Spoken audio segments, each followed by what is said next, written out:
I met my daughter's dad, who was physically abusive, and I was physically abused every day of my life for a period of 3 years. He wanted a child. He was like, okay, if you are not dating this guy anymore, then you must have my child. The narrative became, oh, that's why she's studying. She's selling her body. I think the first 2.5 weeks of me coming to Joburg, I was sleeping at the company toilet. Let me introduce to you the new kid on the block. Mel Lavi is a new skincare range that recently launched. It is for face and for body. We deal with hyperpigmentation, anti-aging, wrinkles, natural glow. We also deal with dark inner areas. We target dark inner thighs, dark armpits, dark neck, dark elbows, dark knees, you name it. We also have a shaving combo. This shaving combo deals with ingrowns and shaving bumps. Both men and women can use this good quality product shaving range.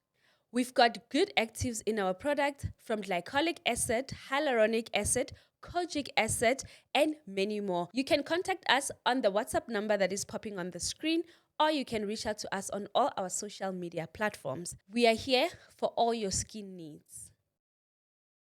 Hi everyone, welcome to O Narrative Podcast by myself, Promise Magunya. This podcast is about marriage and family dynamics.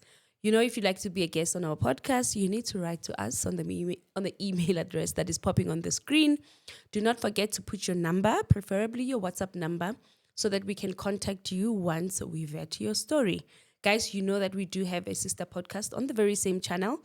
It's called The Working Wife, The Working Woman podcast. And that podcast is really about women working, women inspiring each other to do it for themselves. I always say it is good to have a man do stuff for you, but it's much more better if you can also do stuff for yourself. Guys, this podcast that you are watching, it airs on Wednesdays at 1 p.m. And that other podcast that I just told you about, it airs on Sundays at 6 p.m. So do watch all podcasts on all days. And don't forget to hit that subscribe button. Guys, it's absolutely free for you to just hit that subscribe button. If you have subscribed, I think it's going to be black. And if you haven't, it's going to be red. I'm not sure. But please, it needs to say subscribed. If it has subscribed, it really makes a whole difference on our side. And it's absolutely free for you to do that. So today we've got another amazing conversation, another woman. It's so strange that for the couple of days I've been sitting with, you are the third woman that I'm sitting with because of a mother wound or a story about their mothers. But overall, maybe I've sat with like 5 women, 6 women on the very same podcast where they were speaking about relationships with their mom. I don't know if I should say I'm proud for that women are now speaking out, because I always feel that when we speak about the mother, it's like you can't speak about your mother, whether she has done wrong or right, you know. And I'm just so honored that you're here today. Thank you. Thank you so much, Promise. Hello, everyone. Yeah. We don't have audiences, so you are speaking to me. Okay. Yeah. The guys. Okay. Yes. Yeah, so But they need hello, to guys. be Hello. acknowledged. Yeah. Thank you so much for acknowledging our viewers. Hi. Do you want to tell me who you are, what you do, your roles, your titles, Roles and your titles. accolades? Those are not the biggest things. Okay. My name is Nosipho Gumede. I'm from KZN originally. Born and bred in KZN. Went to school there. Moved to Johannesburg, obviously, to pursue a career at a very young age. What can I say about myself? Yeah, I'm just Nosipho. When did you move to Joburg? I moved originally in, was it 2009, Okay. to start my career in an audit firm. And then my career went all those years, and then I moved back home in 2012, and I found myself coming back again when 2023. Yes, I think I came back 2023. I'm a mom, a sister, a partner, a cousin. I don't know way to start actually. Yeah. It is a good thing to actually have these platforms where people speak about these things. Because I think people are often ignorant Yeah. about our reality because people assume that mothers are naturals. There's no way that your mom can do that to you. Hara hara, you must have done something. You know those comments, those type of ignorant comments, they are very hurtful. Yeah. So rather you just look at them. That is why I post sometimes to say, you know what? Sometimes people think we are telling fairy tales. You know, they'll be thinking like, no ways. Is that your real mom? I don't know how many times I've heard that. And in actual fact, that is like the biggest stab or the biggest saw that a person can say to say, is that actually your real mom? Because then you grew up going through stuff, you grew up being exposed to such things, and then the next person would be thinking, hell, no ways, that is not your mother. Then you know, actually, this is my mom, biologically so. And you have proof that in actual fact, this is a person that actually birthed me. So, yeah, it is something that is not nice to talk about, something that is not a run in the park. We tend to think we've healed. We speak about these things. At least now I can go like 2 minutes into the conversation without shedding a tear. Yeah. Which means, yeah, we are getting somewhere. Yeah. So, yeah. Sure. I was born between a pastor and pastor's wife. I'm a PK. Okay. You are a PK. Yeah, I'm a pastor's kid. Yes, the late Pastor DP Gumede.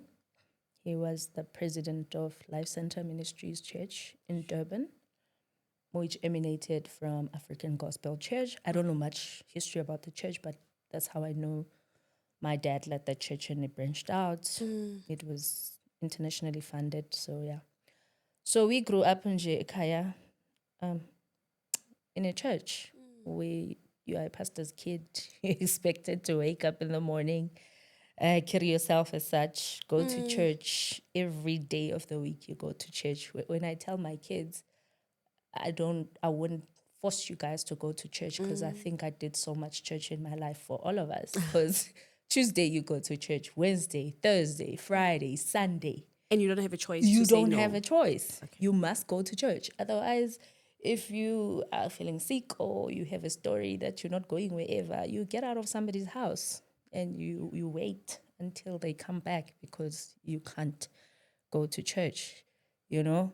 So that was the life of just living that narrative and also always having somebody at home. So at home, it was never just us and our parents, you know, there was always a stranger. Yeah. There was always somebody that's there. To us, it felt like they came to take our place because half the time they'll be prioritized, there'll be this, there'll be that, you know. So I was the black sheep of the family, Okay. What does that the mean? middle child, you know. I can't say I was a black sheep for the essence of the word black sheep. It's because of the choices and the aspirations that I had, Yeah. which were different to those that my mom had for us. Apart from her being a pastor, she was a maid, and that's how she raised us. And I guess somewhere, somehow in her mind, her dream was when you guys grow up, you're going to go work for my boss's kids. To be maids as well. Yes. Okay. She had two daughters, almost our age, White. Shelley and Didre Wright, yes. She worked for a prominent lawyer in Durban, Mr. Wright. I don't know if they're still alive now. But yeah, the kids were Shelley, Didre, Marilyn, and Baron. And yeah, she was basically at their home. She spent most of her time at their home. She would come home, not often, but you know, she did what she had to do. Yeah. So we grew up with that life, being looked after by the help, and she was doing what she had to do. So growing up, my thing was, this is not gonna be my life. You know, this is not what I want. You know, I used to always say I'm gonna be a doctor. You know, when parents are cheering you up, and yeah, they played along in that little game, like of playing doctor, nurse, whatever. So when I completed school, I was of the view would say, "Oh, I'm going to university. Yeah. I'm gonna pursue my medical studies, and I'm gonna be this and that." Picture this: your dad, you plan everything, right? Yeah. Okay, and you think, okay, now I've completed matric. I'm going to university. You're seeing your friends plan, you're applying and all that. And everybody's looking at you and they're cheering for you and all.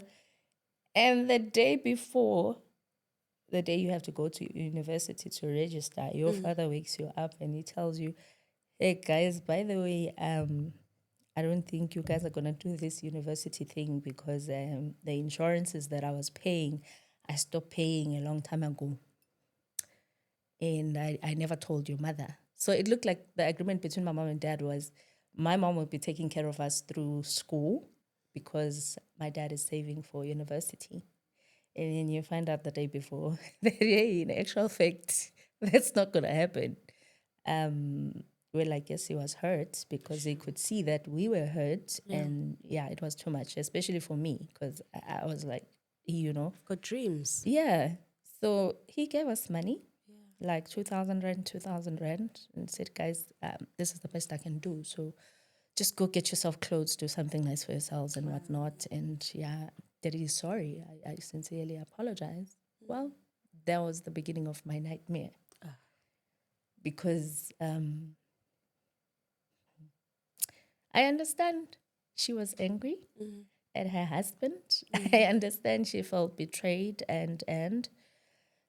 but I feel like after that, all the resentment, pain, and hurt was projected towards me mainly because I'm the one that forced. I wanted to go to school. My sister didn't care. She was older than me. She was 2 classes in front of me, but then we ended up completing matric at the same time. So, I mean, academically, maybe she wasn't that into it. So we ended up being, you know, so it was like I'm the one pushing, you know, because she was okay doing whatever my mom says. I can't say she was okay doing it. She had done her part, she chose her path, and she was where she was. So she had to bend backwards because, I mean, she wasted her time. But for me, it was unfair to be like, okay, how can I work so hard, get good grades, try and achieve what I've achieved, thinking this is how life is going to be, and then suddenly, you know. She gave that 2,000 rand to my mom. 2002, 2,000 rand was a lot of money, right? So I heard on radio that University of Durban Westville is open to registrations. It was 1.7 at the time to register, and yeah. So I ended up trying to pursue that. Remember, I've got 2,000 rand in my name. Actually, that's the biggest amount of money I've ever had. Actually, I've never seen that much money in my life anyway.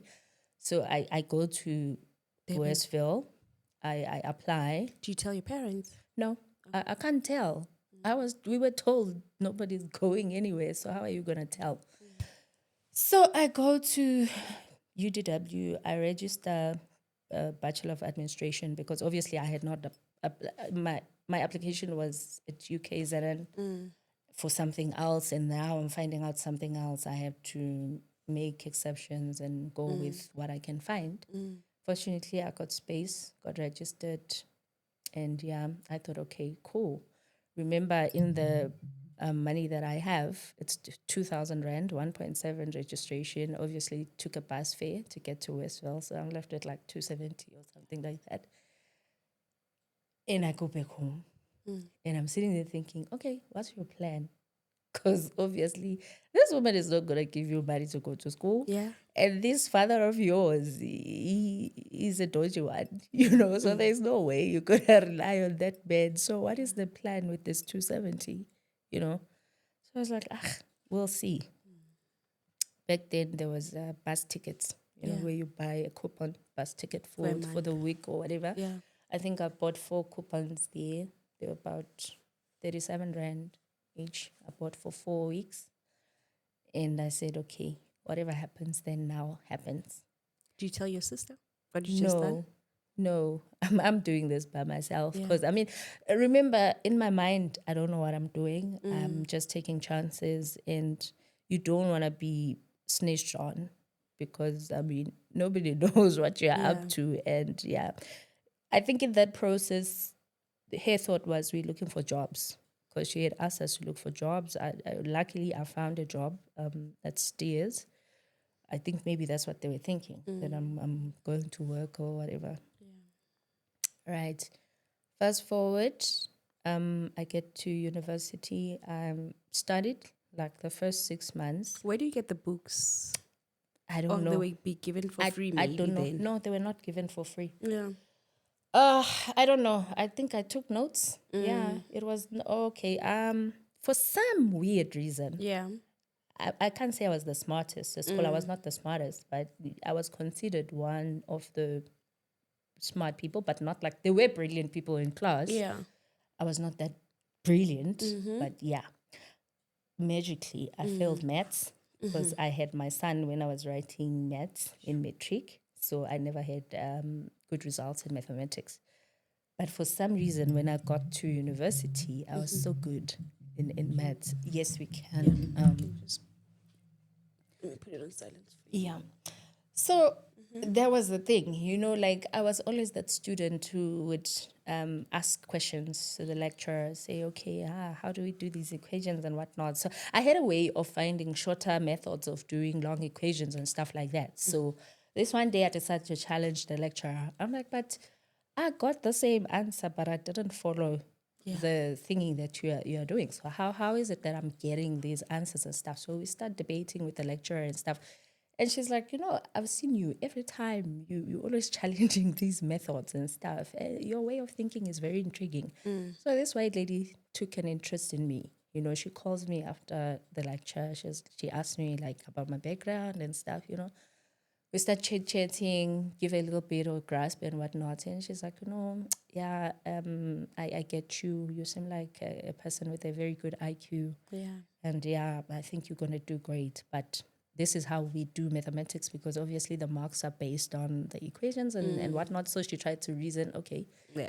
And then I was that girl that knew stats. I hear Not even like the pure stats, but the stats that I was doing. So I was so good at it. I was helping people. Okay. Like you find that there are people that were doing teaching degrees and it's only stats that's outstanding. I'll do classes, teach them and stuff. And I became known, this girl that knows stats.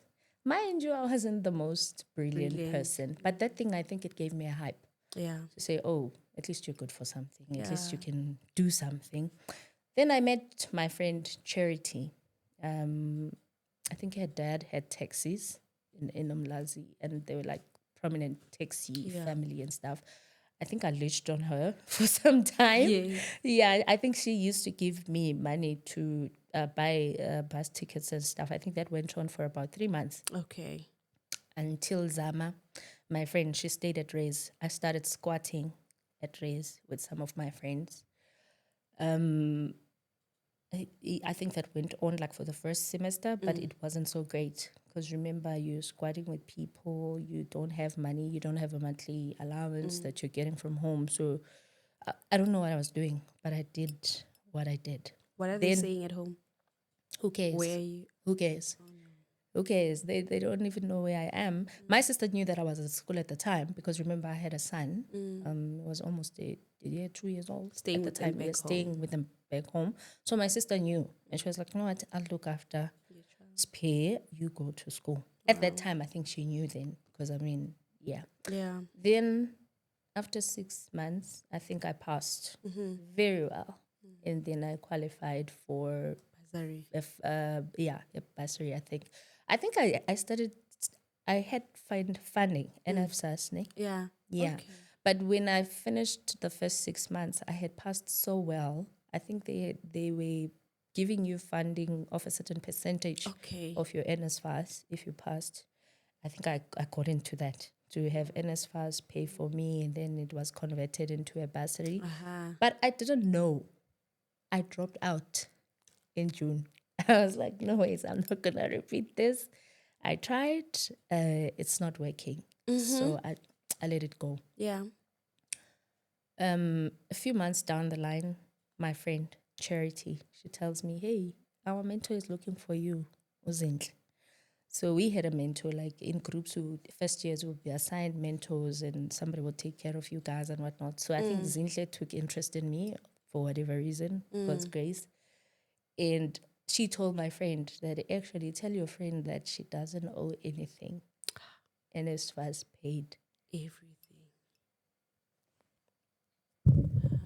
Sorry, Mama. Please borrow some skis, Mama. And water. Ooh. Skis. And mind you, this is like almost 6 months later. So I can't go back now. Second term is almost over. Sure. So I go, obviously trying to understand. It's okay, what does that mean? Because you don't know nothing. I mean, you were just doing what you were doing. And then you are told, oh, okay, now you qualified for a scholarship, wada wada. 6 months later. Yeah, and then I didn't know because I had found a job actually. I found no, not a job. I found a program. I think Transnet. Transnet had a program for training people for free for computer studies or something like that. I think I enrolled for that. So from June to December, that's what I was doing. Again, it had its own challenges, but because everything was free, at least that stress was like alleviated. I got that legal certificate that I got after 6 months. Then I went back in Jan to find out, oh, okay, so what is this thingy? Ne? I think because I had registered myself, when they paid, there was a refund of some sort, so, which allowed me to actually register for that following year. So that's how I got in. And then it started becoming a problem. Now my mom knows. Would say, oh, she's okay. Then I heard of when I was going to student funding office, they told me, okay, they actually though your NAFSAS has been converted into a bursary, you actually have a chance to have a better bursary because you had good marks, and it's a bursary for people with disabilities. So I was like, oh, I didn't know about that. Then we went, checked if I qualified, and I qualified. Why? On what grounds? I am a person with a disability, so those were the grounds. And obviously, Pela, you had to pass, I think it was 60% pass rate or whatever. Do you want to speak about the disability or not today? No, Okay. it will come in the conversation. All right, cool. So yeah, then that stress of money, books and all It was went a down. bit alleviated. Yeah. Mind you, now it's 2023, it's first term. I passed all my modules and I don't have second year modules. I mean, second term modules. So I can't start my second year in that year. So I had to register more first year modules that were not applicable to my degree, but because I needed something to be studying first semester, so that second semester I can continue with what I was doing. So that's how I ended up doing all the modules offered in BCom. So it was no longer what I was registered for, which was B admin. I added more modules like your IT, commerce, business management, and the rest, And then I did well as well. Sure. So when the second term came, I changed degrees from EP admin that I was doing to BCom general. Yeah. Because now I've got modules and all. Then the struggle started with my mom because, okay, I have a bursary. I decided to stay at Ray's because if you stay at Ray's, you get allowance, you get a bigger allowance, you get books and all that. And universities or higher education institutions, they will rent out apartments in town or wherever. So it so happened that I found residence at the Point. Okay. Point is like Hillbrow of Joburg in Durban. In Durban, okay. Yeah. So obviously there were people that were seeing me there that went to church with my mom. And obviously people won't ask, I think it was people working at ShopRite or somewhere in the vicinity where I'll be seen around. And the narrative became, oh, that's why she's studying. She's selling her body at the point. Okay. I think that was the story for the duration of my Studies. studies. And I let it be. I mean, who cares? Are you still going home? Are you meeting I your mom? don't go home. I don't go home. I was dating a guy. I used to go home with him instead. At his Because home. she told, oh, remember, okay, the first year, there was an incident that occurred when things were really tough in the first semester. I went back home to ask my dad to say, okay, can I have bird money at least? Okay. And he said, no, I don't have money, but take some food from the house, like a little bit of maize meal, beans, sugar, whatever. I remember packing those little bags and then putting them in my bag. Just as I was about to leave, actually, I had left because I was out the gate, like by the corner of my house. They came, my mom. She was like, what is that? Where are you going? Uphuma phi? Ufuna ndlana yini lo iphethe? So okay, I showed her because I know I just took food or did whatever, and it's like, okay, did he buy that food? Athi uthathe, please take back my food. Sure. I took back her food, and she was like, okay, fine. If you walk out that gate, don't ever come back here again. So I think that's where I started, Going to your boyfriend's house. going to the boyfriend's house on school holidays or visiting friends or whatever the situation was. In actual fact, I don't even have memory of what happened in the 5 years of study because I ended up taking 5 years because of the first year gap and then the second year studying a BCom.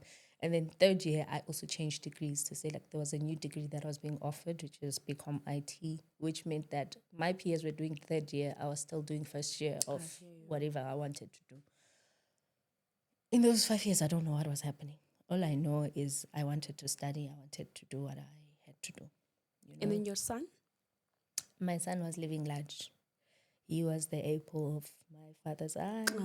And I mean, he was happy. They love the kid. Yeah. It's the kid that is me that they had a problem with. In fact, I can't say my dad had a problem because, I mean, he was there. He was trying, and yeah.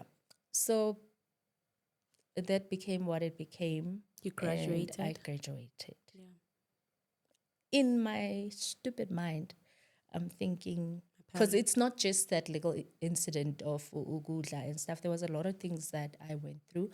I met my daughter's dad, who was physically abusive, and I was physically abused every day of my life for a period of 3 years, and I needed him. He had the money. Sometimes, because remember, with these bursaries and things, you don't get money up front. You need to register, you need to do certain things, and they sort you out during the year. So he was that guy. He was helping me out and stuff. So because I remember before I had raised, he had raised, so I was staying with him.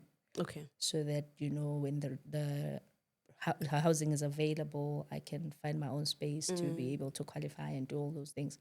So in my mind, I was like, okay, I'm going to keep this guy because he's helping me, But he was abusive. But he was very abusive. Why is he abusive? Because my firstborn's dad goes to the same university. So in his mind, me and him are still seeing each other.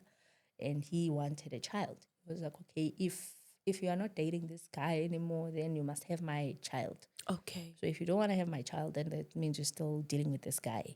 That's how you have your second child. Yeah. Yeah. So I'm like, gosh, go see him. It wasn't consensual. It was, it was like that. I wouldn't want my daughter thinking whatever. But it happened the way that it happened. And that was the life. I had to carry that burden because I was thinking, okay, this is my bread to get to where I want to get. Sure. Then when I finished my degree, luckily, I found a job. Miraculously, even. There's one time, there's an open day at school. For some weird reason, Black students would not know about those open air days, It would only be the kids of color that knows and whatever. So I used to go to therapy sessions with the counselor at that center. So I walk in there, these people wearing ties and things. I'm wearing my very bright orange short with a very bright lime top and blonde braids. What's going on here? Up the bum. Yes. Like, what's going on here? Like, oh, we're here for interviews. Interviews for what? Oh, no, it's an open day for employment, grad students, whatever, interns, what. How come do we not know about this? People are quiet. So I just decided to sit there. I was like, Yeah. okay, I'm gonna have an interview now because we also qualify, but I don't see my My peers people, here. yeah. There's a lot of the other people. Where are my people? So then there was these two lady and a gent. I think they were representing some audit firm. So they asked me how. So what's your name? You know, they were fascinated. I'm sitting there in a bum shot and whatnot. Yeah. Like, what's happening? I'm waiting for an interview. Most I care about to us sitting here, posh and Yes. waiting for interviews. See, now we don't know about these things. So I think I must sit. So they were fascinated. They took it as a joke. You know, they go inside, they ask for a slot to say, oh, that we've got one more student who would like to be interviewed and whatever. They called me in immediately. You got They're interviewed. Like, okay, we are from an audit firm in Joburg. This is what we are looking for. We're looking for interns. What are you studying? I told them become IT. They're like, yeah, there's something new that we're starting. It's called IT audit.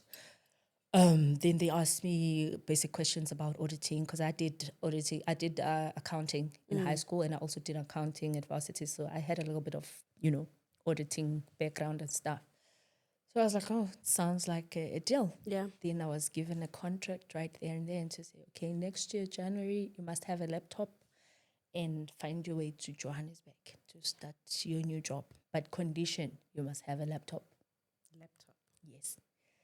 Me going home thinking, okay, it's Jan, I'm going to get a job. You know, we graduate later in the year, around March and stuff. So obviously I'm going to have to go to work first and then come back. I go home. Remember, this is the first time I'm going home ever since I started this thing, like to go home and say, okay, my bags, everything, I'm going home. Because in my mind, I'm thinking, you've accomplished. I'm a graduate. I'm a graduate now and I have a job. And now she's going to be proud of me, finally. Finally. You know? So I go there with that contract and a whole lot of excitement. Like, okay, I found a job and I'm starting next year, 7th Jan, and they need a laptop for me to start working. Show them the signed contract. Guess what my mother says? What does she say? I don't have money for a laptop. The first thing she's going to say. Yeah. She doesn't acknowledge that I've completed my degree. She doesn't acknowledge that I've secured a job. All I'm asking her to do to say, okay, the company refunds us monthly for these laptops. So all you do is you open a contract and you get reimbursed like 600 Rand monthly to pay the installment for the laptop. So all I need for you to do is just to open that account for me. And that money will come to you directly. She utterly refused. Okay.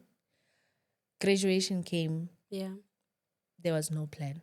Remember funding, it's my last, October the previously. Yeah. Now you have no money, nothing. I had to make a plan. What am I going to wear? What am I, Yeah. And I ended up, the way things were not coming together, I ended up thinking, I'm not going to go. Okay. And a friend of mine back at the time, he was like, you know what, if it's you work so hard to get where you are. I'll make a plan. Let's make a plan. Let's see what happens. That time you got 2 kids. They both staying at home. Yeah, no. The other one stays with the dad, his family, and my firstborn is at home. Okay. I graduate by God's grace. Yeah. Okay. Graduation day, there's nobody there. It's just me and this friend of mine. And I can see, man, these people are not going to come. My sister was very sick during that time. I think she was very, very sick. She was bedridden. That's how sick she was. So she couldn't come. So I end up going to one of the pastors at church. I tell Ubamukos, may God bless his soul, rest in peace. I tell him, it's okay, because this is the situation. I'm graduating today. I wanted my mom to come. She's giving me stories. She doesn't want to come. So it means me now, at my graduation, there's going to be nobody. He takes his car. He goes and he fetches my mom. We go there. I'm sure he was begging her, whatever, because we didn't go there together. I went there first, and then I gave him the tickets and stuff to say, okay, if she comes. Follow me. Right. Then they come, I see them. Take pictures. people are taking pictures, right? And I'm standing there. I don't know whether I should go ask her to take pictures, do whatever. No. I go, she refuses. So I'm like, oh, at least What does she's she here. say? Nothing. She was mute the whole time. No, in fact, I don't remember us having a conversation during my ceremony. Like, I saw her sitting where they were sitting because obviously you'd look around, Yeah. see, So she was there. Just she showed face. She didn't seem like she was happy for me. She was just there. Okay, that's that. I never had a photo with her or whatever. I took a photo by myself. That was another sad memory to say, okay, fine, this is what it is. To get to Joburg now, fast forward, I had no money to get to Joburg. And I can see what this lady is serious. She's not gonna make a plan, nothing for me to get to Joburg. So me being me, I decided to steal the church keyboard. And I went and pawned it. Yeah. And I got money to get to Joburg. I remember I had just a little tiny gym bag, my sister's gym bag or whatever it's called, the Nike bag. Eh? Yeah. It had 5 jeans and 2 t-shirts. That's all the clothes I had in my name. And obviously the pants and the coat I wore for my graduation. And I think my sister bought me some gray pants and some white shirts. And I went to Joburg not knowing anybody. Yeah. Or okay, where am I gonna go? What is gonna happen? I slept in the toilet of the company for some good weeks. I think the first 2.5 weeks of me coming to Joburg, I was sleeping at the company toilet. I would wait. I'd pretend to be working after hours till everybody's gone. Then in the bathrooms there would be that little compartment where they put cleaning stuff and whatnot. So I would move those things out, sleep there, wake up in the morning, bath, look like everybody else, and go to work until one day, I think, I don't know what was happening. Maybe I was hungry or something because for some reason that day I just decided to sleep there. And there was a partner in the company that was still working late. And she found me there. So she comes in the bathroom like, Nosipho, what are you doing here? I'm like, I know. I was working late and the bus left me. It's like, a bus left you? But you are sleeping here, Moswena. You are even changed. What do you mean the bus left you? Where did you get the clothes? Like, and I had no other option but to come clean. It's okay, this is my situation.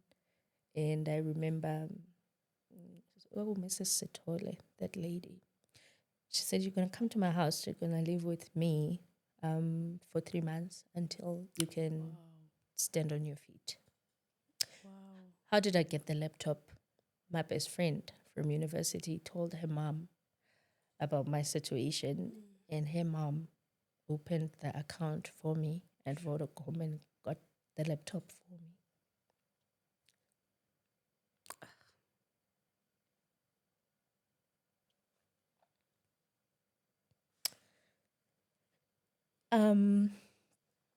Yeah.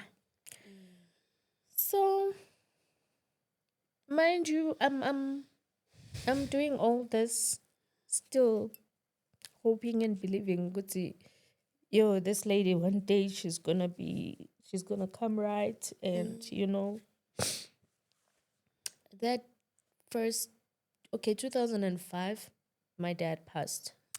I was still at varsity, so he passed. I remember they were looking for our IDs and birth certificates and stuff, thinking, okay, there'll be monies coming out and all that stuff. The lady never helped me with anything. They just took my ID, went and claimed those monies. And remember, Transnet, if you had kids that are still going to school, there was some benefit that she was going to get. I don't know a cent of that money. My mom never helped me with anything, not even an exercise book. But because I had the funding, but remember the funding only comes once in 3 months or 6 months. And I mean, the rest of the months you had to see how you see yourself through. So I used to stay at Reservoir Hills, Indian houses. They would rent out their cottages for maids and stuff. Some had actually turned their homes into student accommodation. It was called private accommodation. So you would stay there and not pay, and they would get the money when NEFSAS finally paid, or the bursary company, whatever they did. And I used to work for this family that I was staying with because I didn't have the money to rent monthly. So I'd be their maid for the day, have to go to school for the day, come back from school, wash the kids' clothes, do their homeworks, clean the house, help with the cooking or whatever it is that they needed. So Just so you get accommodated. yes, so that I get accommodation until this SRC president guy heard about my story and they made a plan to get me a res like other students, all those things, and at the back of my mind, I'm thinking, maybe she's mad because I had a child, and but then again, that child, how did that child come about? Growing up, we were going through umhlanga with my sister, the virginity testing thing, and we were those kids, pastors' kids, and we were living like the normal life. But every day of my life, I'm being sworn at. I'm being told I have boyfriends.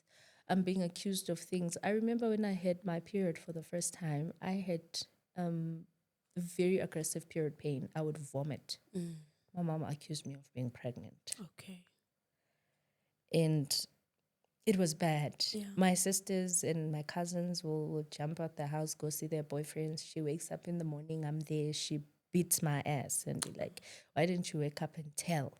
So in her mind, I was this promiscuous child. I was doing all these things and whatever. So when I got into that relationship, I was like, anyway, I'm accused of this thing every day. And I mean, it seemed like a boy can love you better. Like, okay, you have somebody to talk to who can comfort you and whatever. So I stupidly and naive enough, I got myself in that situation and had a child. Yeah. And then life went until things started picking up. For you? For me. Yeah. I bought a car, bought a house. Wow. Life was looking good. Then I took my son to come and stay with me because I had bought a house, like my first house. I'm thinking, well done, my you girl. know, mind you, when I go home, there was my neighbor, Mrs. Slope. I think I owe Ukoklope everything that I am because that lady cheered for me.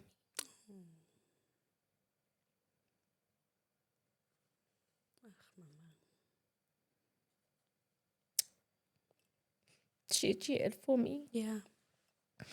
And she, even when I was pregnant and stuff, she would call me and tell me, no, Nosipho, I can see what you're going through, but don't give up. Do this for yourself. Do this and know that some people are proud of you. Every time I come home, she would call me, spend hours with me, asking me how was school, tell her about the whole term, how am I living, how am I getting by, and so she sort of like became that person that I was like, okay, if nobody cares, at least she does. When I passed, when I got awards, when I got a job, she was there. Yeah. So life became what it became. Yeah. I thought, okay, the worst is over. Yeah, I've got Bought my a own house. home. Now I'm good, Not even a single time she asked to come see. I asked her, can you come see my house? She refused. Here in Joburg. Yep. What does she say? She's got nothing to say. I guess at that point, I think, this is me thinking, it was from a point of shame. Okay. To say, okay. What am I going to say to this? And my sister passed on 2009 as well. So now it was me and her. Yeah. 2011, 2012, I got my first house and I bought my first car. I'm thinking, okay, my sister, my dad is not there. It's just you and I. Maybe the relationship is going to improve. I used to provide for her, even though it was hard. I'm not going to lie and make myself seem like a Samaritan. When I did things for her, I did them with a heavy heart. Would she ask, or you just? She expected. She expected. It was an expectation. Firstly, it was because I live with your child, wara wara. Remember, the dad was giving her money, and I also had to give her money, which I didn't mind. I gave her the money until I decided, I think my son was 12, and he once came to me and was like, Mama, why does Gran hate you so much? I'm like, why do you say that? I don't like this thing, Yahori. When you're not home, they always say bad things about you, but when you come home, they pretend like they care about you. I don't want to stay with them anymore. I want to come stay with you in Joburg. That's how I took my son to come and stay with me. But you still took care of your mom. Yeah, I did. And then in 2012, she calls. She's like, hey, your dad has passed, your sister has passed. We must fix our relationship. You need to come back home. I'm alone. I'm old. Because she's an old lady also. Remember, she's not a young chicken. She's very, very old. She was still old then. Yeah. And then she's like, okay, come home. I'm alone. Let's fix things. Let's try and start afresh. Wara wara. Silly me. I leave Joburg. I apply for a job in Durban. I get the job in Durban. I sell my house. Back to Durban, thinking, what I've been looking finally, for the rest of my life. Yeah. Maybe because it's us alone now, nobody else, things will be better. You go and stay with your mom? I go back home, ne? With the child? With my child, yes. We go back home, right?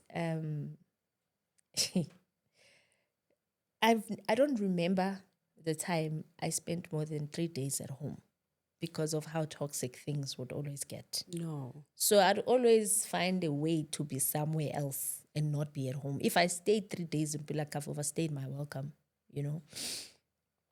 So I get home, I fix the house, do ceiling boards, do the driveway, fence the house. I remember there was a lady that bought the house behind my house and she did something that destroyed the structure of the house. And then the municipal came through to give us a notice or something like that. I fixed those things. Mind you, I don't have a house now. I'm not paying a bond, so it was easy to do certain things. So I fix. And obviously, when I'm not home, I'm at my boyfriend's place. But for some reason, some weird reason, on this other day, I think maybe it was 6 months after coming back home, something says, go home. Yeah. Go sleep at home today. I'm like, hi, man, I don't want to go home. But I would actually come back from work, go home, see the kid, stay there, eat supper. Then when it's time to sleep, I'll go to my boyfriend's place. So that was the routine. But that day, something said, hey, go home, stay home and sleep home today. Then I go home. Around 7:30 to 8, walks in a gentleman and his wife. And they, in their hand, and an agent who has an offer letter on their hand. My mom has sold the house. The family home? The family home. After fixing that it. Just renovated? That I just renovated. She sold it. So these people have that letter that you sign at the end. And I'm like, okay. I asked this lady, oh, hi, Nijani. Yes, oh, we are so and so, Mr. and Mrs. so and so. We are buying this house. Buying? Yeah. Should see they were there to view for the last time. I think the viewing was done by the wife, and then the wife now is coming to show the husband so that they sign the papers, the final papers. I'm baffled in my mind that I don't want to believe it. I'm like, Champe, it's a mistake. Then I look at the papers. I've bought a house before. Kirmara, this is an offer letter. Like, this is and then she was shocked because she wasn't expecting me to be there. She's like, no, I'm not selling the house. They are still viewing wara wara. I had said to my mother when I sold this house of mine in Joburg, can I buy my home from you to give you the money that you want? What money did she want? So that the money for the house, so that my sisters and my kids are not misplaced, you know. If it's money that you want, let me buy this house. Okay. Because I can afford to buy a house. So sell me my family home. Yes. I'll give you the money, the bank will give you the money, and the house will be mine. And you'll still stay. It would still be your house. She refused and did the shenanigans, tried to sell the house behind my back. After I found that out, she was angry, obviously, called the police on me. I must get out of her house. Yeah. I must leave, wara. And there's so many things that she's done. I don't know how many times she's taken me to court. But for some reason, on that last incident, she forgot the day that she was supposed to come to court. We came a day after when we were supposed to come the previous day. So the lady at the court asked, so what's happening? I don't know what's happening. I know I was told I'm abusing her in her house, wara. And then the lady remembered me. And she's like, just a few years back when I were here with this lady, she had arrested you and you didn't write your exam. Is it you? Yes, it's me. Then why are you here now? It's the same thing. I don't know why I'm here, but this is what she did. I said I wanted to buy the house and, and then it's been a brawl ever since. So I don't know why we are here. But according to my younger sister, she says she wants me and her to be destitute. She will see where we're going to stay and whatnot. For what reason? What have we done? Because that was another thing in my mind. I was like, what have I done to this lady for her to hate me so much? Have you ever asked her that? No, I know now, but now I know. Then that became that the case was dismissed. She was threatened at court to say, if we ever see you here again, you're going to be arrested because you're abusing the law. Yeah. We don't know what you're doing, because honestly, it's not right what you're doing to your kid. Okay, we go home. I decided on that day, went to my father's grave, cried my eyeballs out. I told him, Dad, I know but I can't stand this. I need you to release me. I need to go find my own place, buy my own home, and live my own life. In actual fact, I'm leaving your house today, and I'm never going to come back. And that's when I left home. This is where you are now. I left home, and I was like, okay, fine. I don't have a family. Let me start afresh. Let me build my life and do this by myself. What year is that? 2015. I bought my house 2016 December. Yeah, I think it was 2016. Yeah, I left home. I bought my own house, moved out, and never looked back ever in since. Durban. Yes. Then comes the situation, I think a few years down the line, 2022, I think. I started having weird things happen to me, like a whole lot of horrible things that were happening to me between 2026 and 2022. Yeah. And because I'm from a Christian family, it doesn't click or, okay, what's happening or whatnot. Then this one time, I'm somewhere minding my own business. Then this old lady out of nowhere, she comes, she tells me, hey, you are a gifted person. Are you aware? What is that? No, you are a chosen one. Wara. I'm like, oh, okay. In my mind, I'm like, Yeah. then I go home. When I go home, that day at work, my niece calls me. She fast forward now, I have my younger daughter. Yeah. She calls me. Remember, I live in the suburbs, at Manzimtut, and I'm surrounded by white people. Yeah. All my neighbors are white, back front, back opposite. They are all white. Then she calls me at work. She's like, "Hey, Sis Nosipho, I'm smelling incest in the house. There's smoke in the house. Kushunga impepho la endlini." Ngithi kushunga impepho. Well, the house had alarms were thinking. So if there was smoke in the house, they should have pick up, And she's like, okay, the alarms are going off now. What must I do? I'm like, Waibo, what happened? I don't know. I'm scared. Well, my house was big, very big. So she's there with the child and she's like, no, I'm scared. I'm going outside because I don't know where the smoke is coming from. Then that's when I started having the visions, premonitions, revelations, and things that were happening that I didn't understand. It's yini lena, like I couldn't tell people. Yeah. So I go to her. I tell her, Ma, I dreamed of your mother. And she said this and this and this and this and this. Remember, we're not talking at this stage. Yeah. We are straight. Like, hey, don't come here and be crazy here. You and your demons. You know, we don't do those things. My house is the house of the Lord. Wara, wara, wara. Please go away with that nonsense. Okay, by this time, I'm going through so much that I've been told, because if I don't attend to this, something horrible is going to happen. Then things start happening for real, like how they've been telling me, go to this and this is going to happen. So I was scared at this point, because like these things are attacking my kids. So I dream of this lady. She comes back again. She's like, oh, you said you want to know who you are. Remember, it's a dream. You want to know who you are. Wake up. You know that person that said, wake up? I felt a person touch me. And she said, wake up. I woke up. And then she says, go find your father. Get in that car and go home. I got in the car. I drove. I don't know where I was going. Yes. I don't know who's telling me to go where. I'm just driving. I drove until I passed like 2-3 toll gates. Remember, passing a toll gate, that means you are driving. You are leaving the province, right? Yes. Until I got to the last toll gate, Tunzin. And then at this point, I think I called my sister, Mrs. Lindio, my elder sister. I'm like, hey, something is happening. I need you to come with me. I don't know what's happening, but I don't want to go alone. There's something that say I must drive.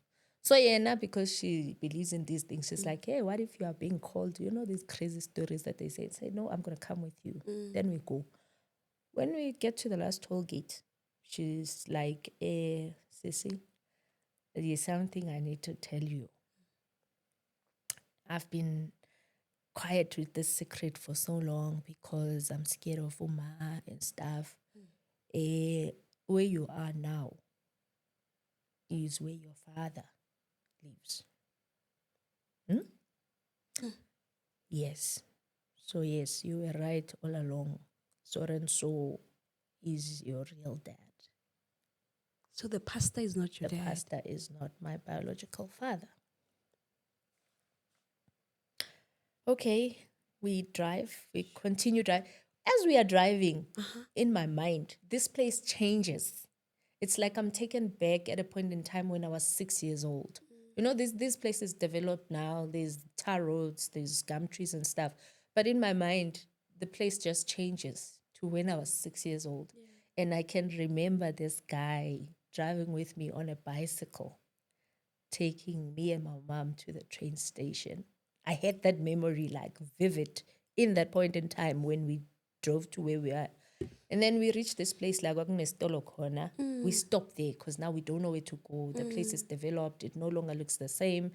That memory, the little memory I had, it ends there because that's where the tower was starting. Like, and then I woke up from whatever trance I was in. Then I start crying. I get out of the car, I start crying because I'm feeling crazy now. How am I going to explain to people what I'm doing? I went from home to here. I don't know who I'm looking for. I don't know what I'm doing here. I'm starting to feel crazy now. Then this old man from a clinic, he's like an old man, a security clinic. He's like, my child, what are you looking for? I say, I'm looking for Muzwagandemande. You got the revelation in the dream. No, there. The As I surname. was, ubaba bengimazi lo muntu lo okhulunywa ngaye.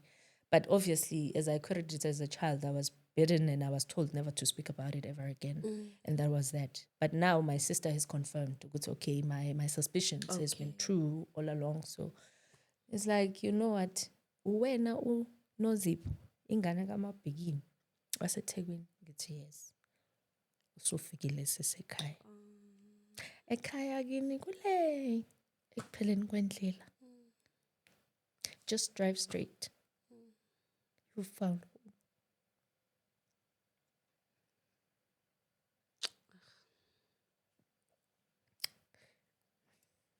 Right there and then I knew why she hated me so much. And when I got there, when everybody looks like you, everybody knows you, like including the cats Yeah. and dog. Like when I came and I saw them, I remember I found my big brother there, like the younger one. He called my big brother, and my big brother is back in Durban, like a few kilometers from my house. Uhlale Mega City, mina. I'm at L section, just a few kilometers from where he stays. It's like, hey, there's a girl here. She says Nosipho, and she's looking for our dad. I think Nosipho, our sister that is here. Then my brother calls me, we speak, and she's like, yeah, that's her. Are you crying that time? We all crying because they also can't believe that it's me. Yeah. They can't believe the story I'm telling. Because I just woke up and this old lady said I must go home and this is how I got here. In fact, I think everybody was thinking, I'm just, Yeah.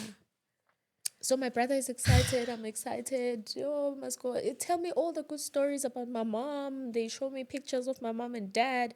Your dad died longing for your mom, and he was still hung up to her. And he said, "We must find you." Wara wara.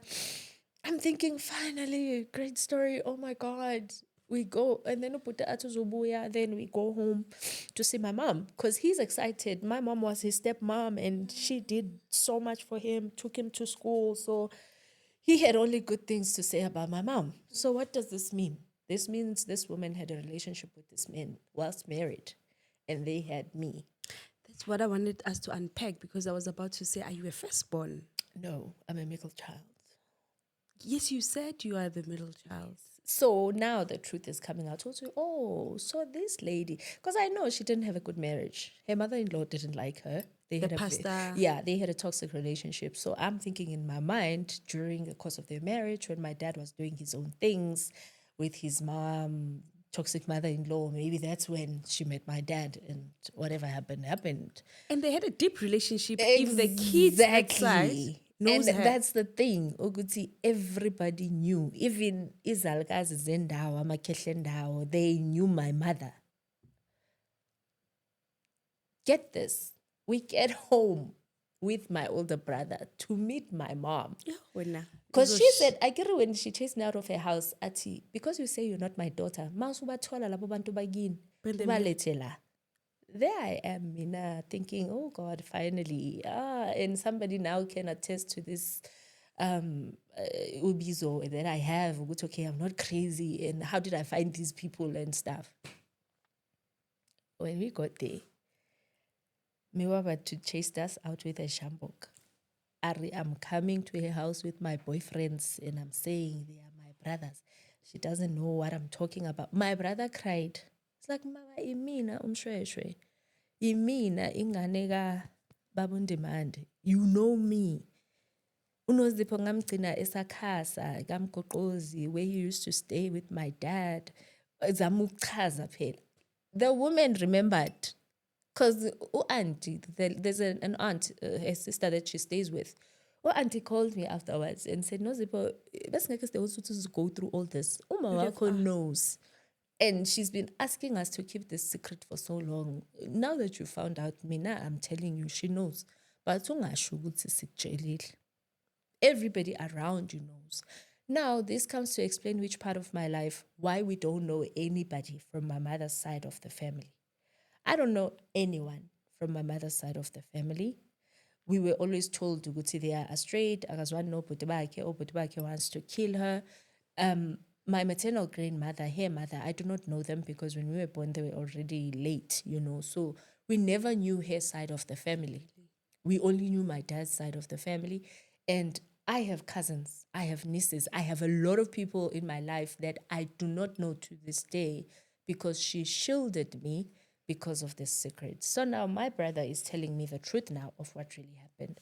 So Nozipo, your mom met my father, and your uncle, her bigger brother, was working for a shell company emthunzini warawara and wayephuza kakhulu engawunaka umsebenzi eyinduna because umama akho bekadayisa lapha endaweni aziwa nje as a prominent person.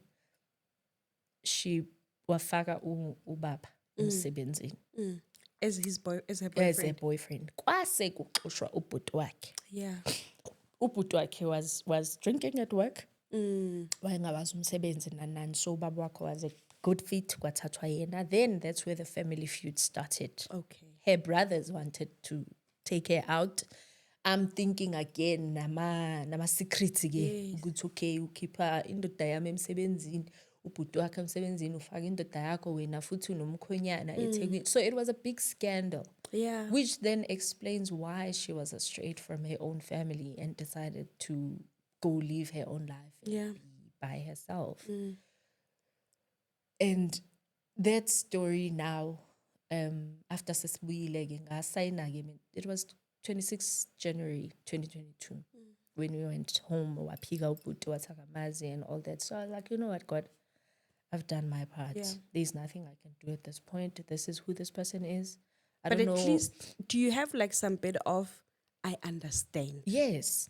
I've always understood. Yeah. I've never judged my mom. I don't think into ayaziyo le ukuthi angimjudge. No, not really judging her. I mean, remember you are going through the wrath, but you don't understand why am I exactly in my mind. Let me tell you something. God is very amazing.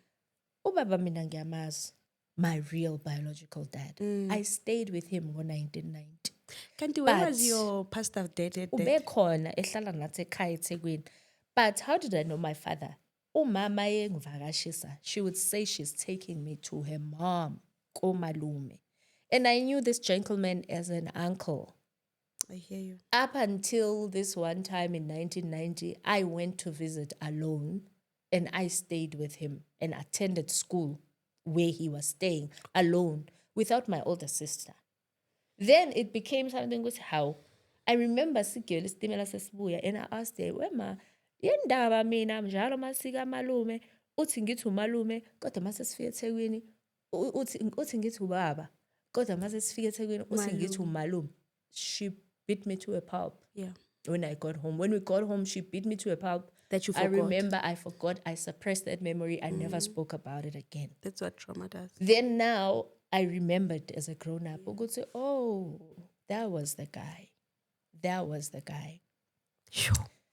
Another sad revelation during the course of this. Okay, so my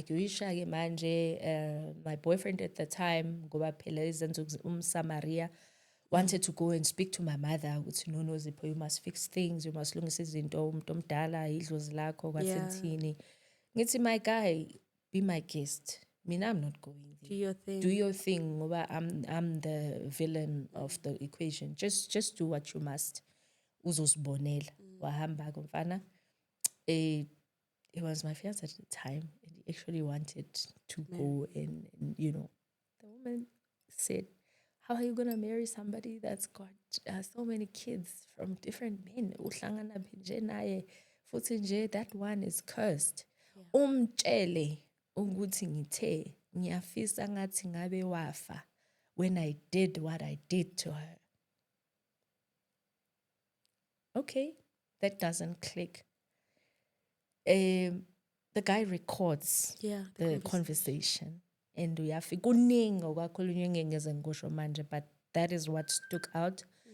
Athi ngiyafisa ukuthi ngabe washona ngalesikhathi kwenzeka ini. Oh, what do you mean? 2012 I had a tendon rupture. Ngaye esibhedlela. Ngazi ukuthi I've got polio. Then the doctor does a test, MRIs and things, and he's like, Miss Kumete, what's wrong with you? What is the origin of your disability? I grew up being told I have polio by my mom. I was born with the condition, so I don't know what happened. It's like, okay, I'm sorry to tell you this, but you were not born like this. It looks like we found a cyst in your brain, which is caused by trauma.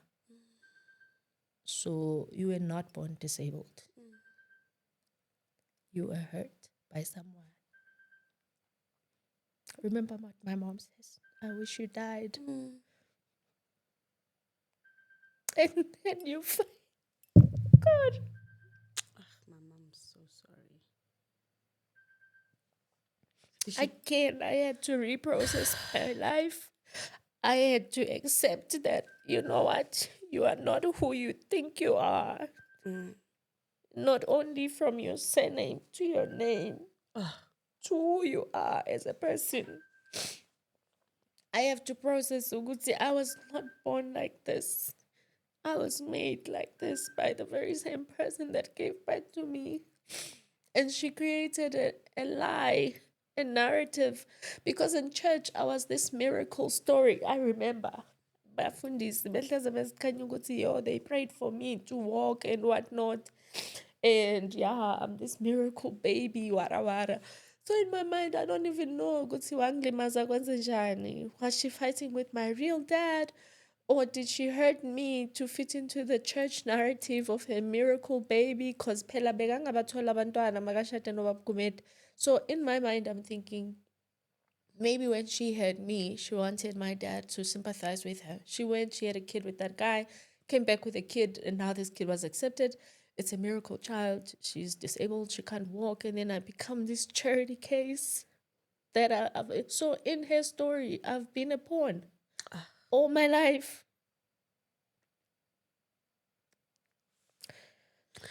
I'm so sorry, Mama.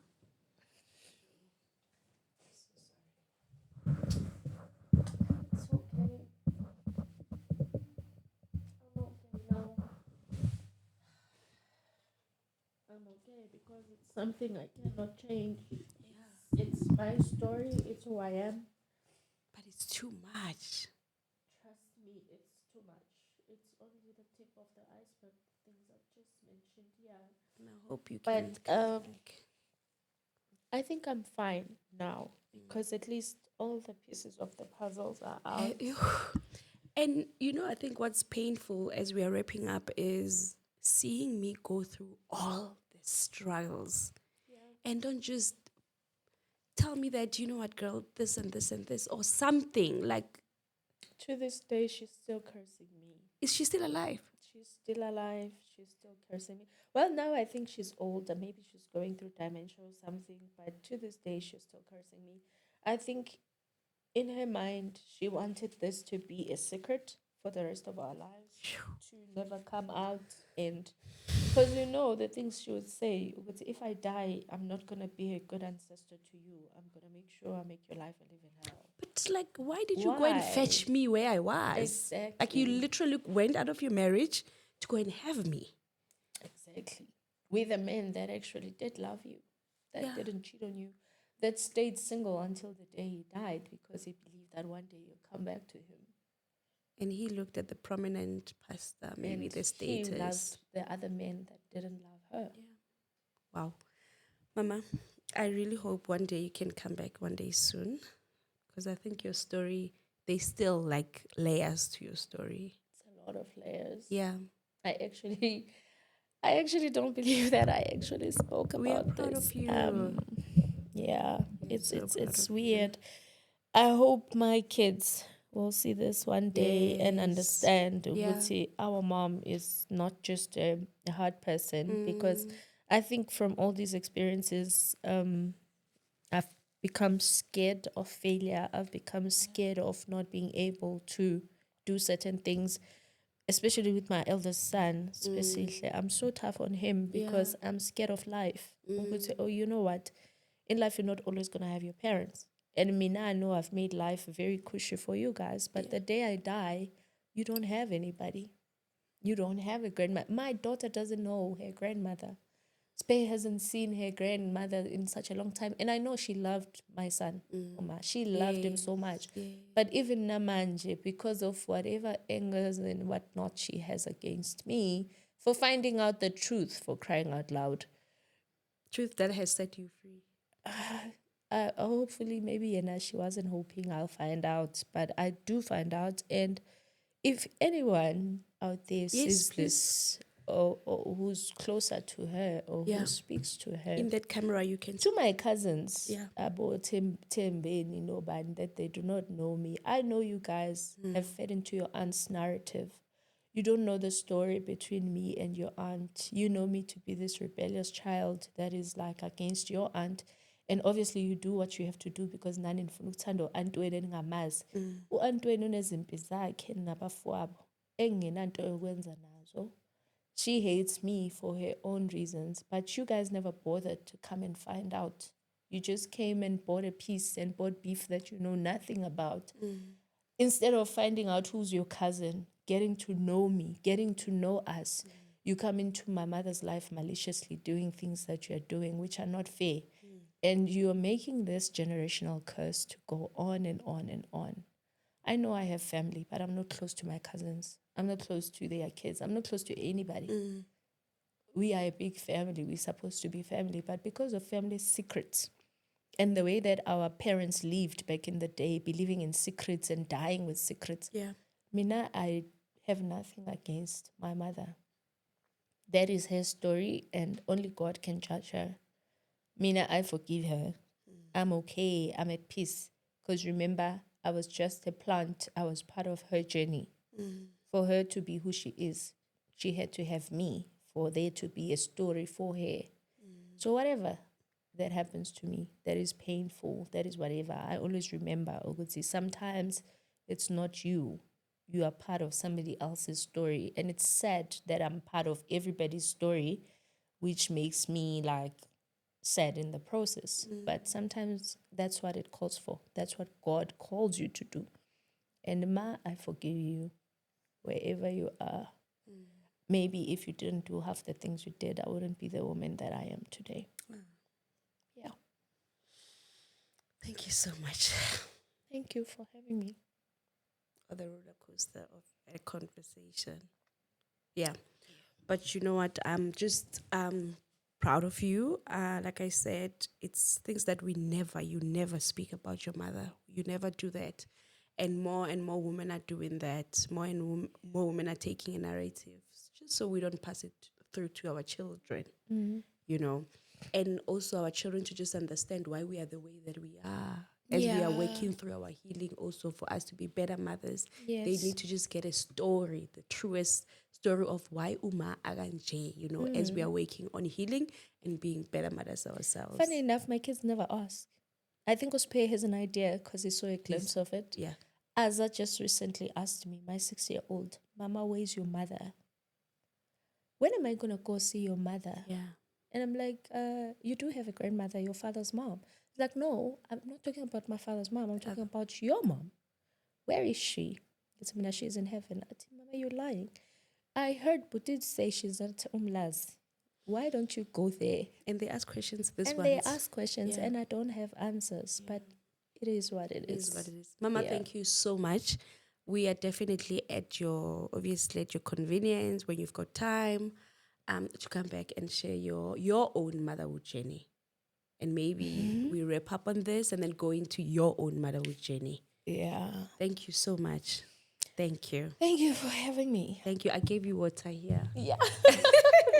And your other drink here. Anyway, guys, thank you so much. Man, you know, such stories, they just always reaffirms or just give me that thing, yeah, or I'm doing something that I'm supposed to do. These conversations, they just always reaffirms why I'm doing what I do. Anyway, I'll see you in the next episode. Take this moment to hit that subscribe button.